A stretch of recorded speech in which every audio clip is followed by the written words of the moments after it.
Hi Year 11.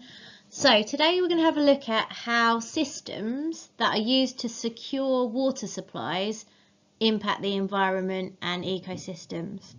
So if you have a look at the picture here on this slide, you'll see a massive dam, and this is basically what we need to talk about. So when humans build these huge dams with their associated reservoirs behind them, how does that then impact the environment? How does that then have an impact on the ecosystems? And why do we build these dams anyway?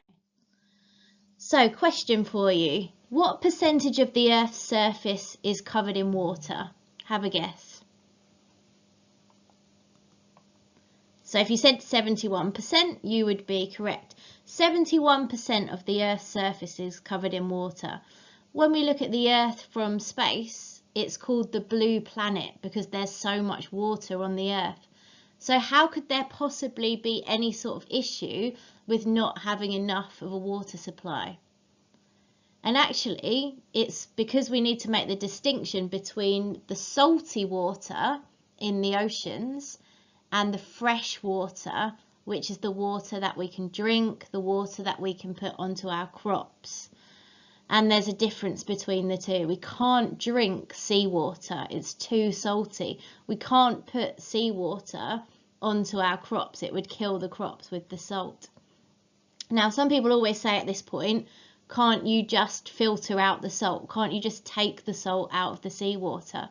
And yes, there is a process called desalination that can do this, but it's incredibly expensive and it's incredibly energy hungry. Countries like the UAE do have desalination plants in place, but you need a lot of money and it uses a lot of energy in order to do so.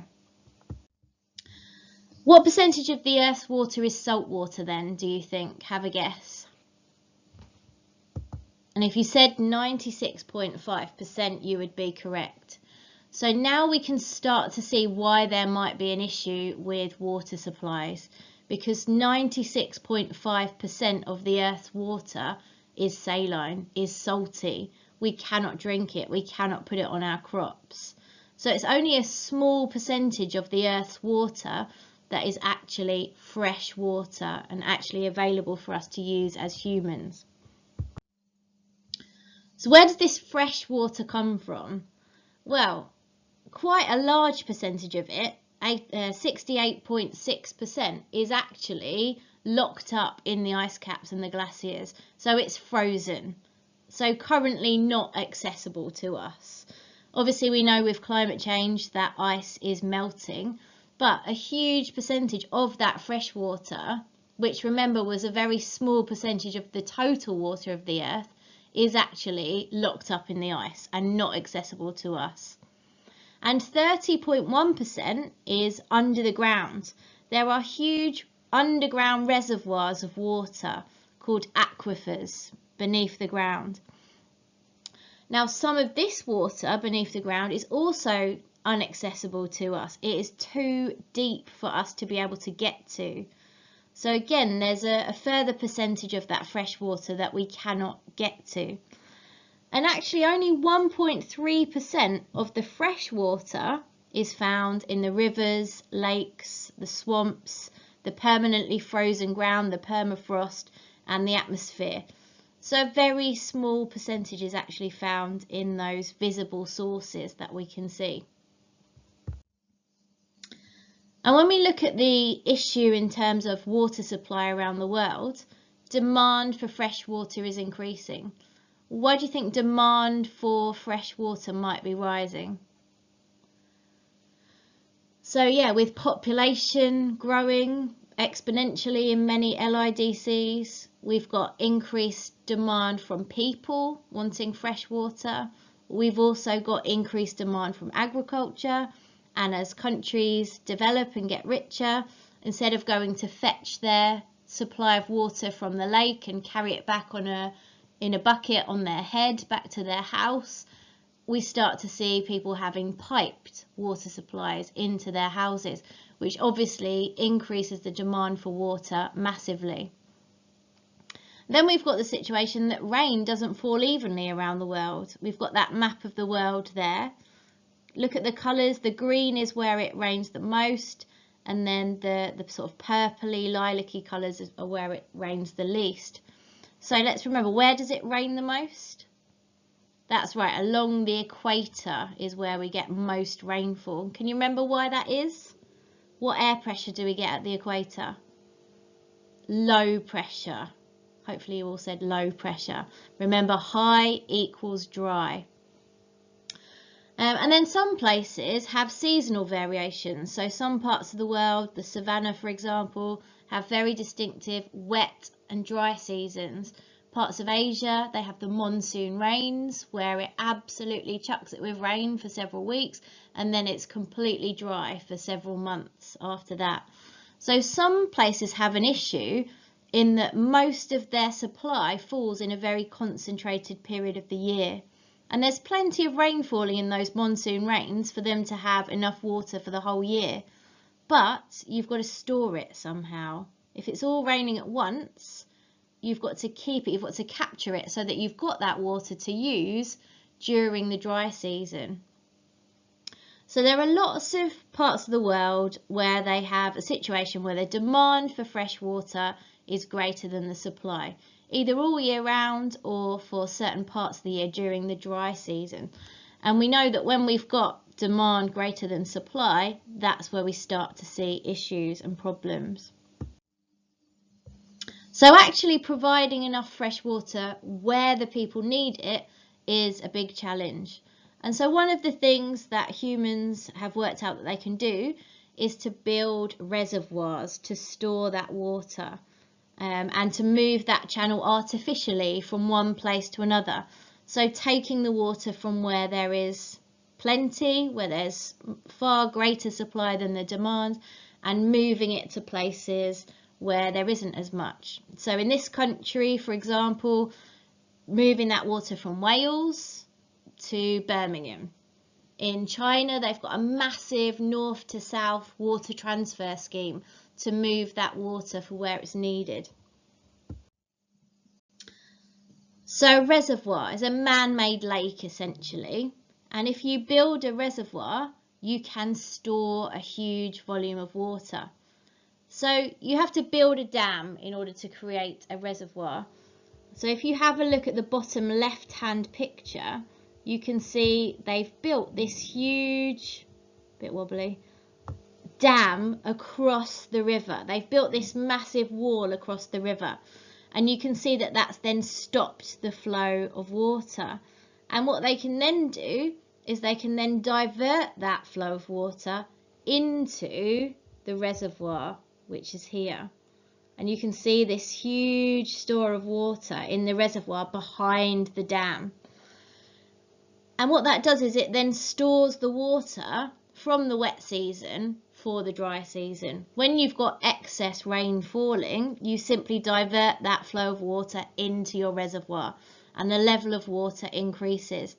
And then in the summer, in the dry months, you can then utilise that water. So it enables you to control the flow of water and store the water from when it's needed.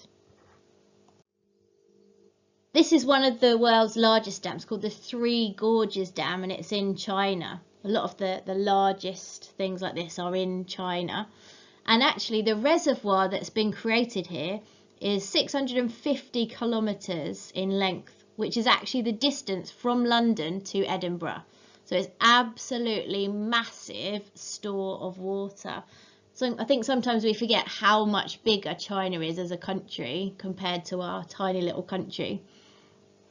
However, there are some pretty big consequences for the environment and for the ecosystems of building a dam and the associated reservoir.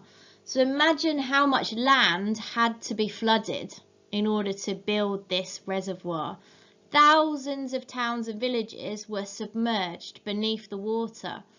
And all the people that lived on that area of land that's become the reservoir were forced to leave their homes. And that's actually 1.3 million people were forced. They didn't get a choice.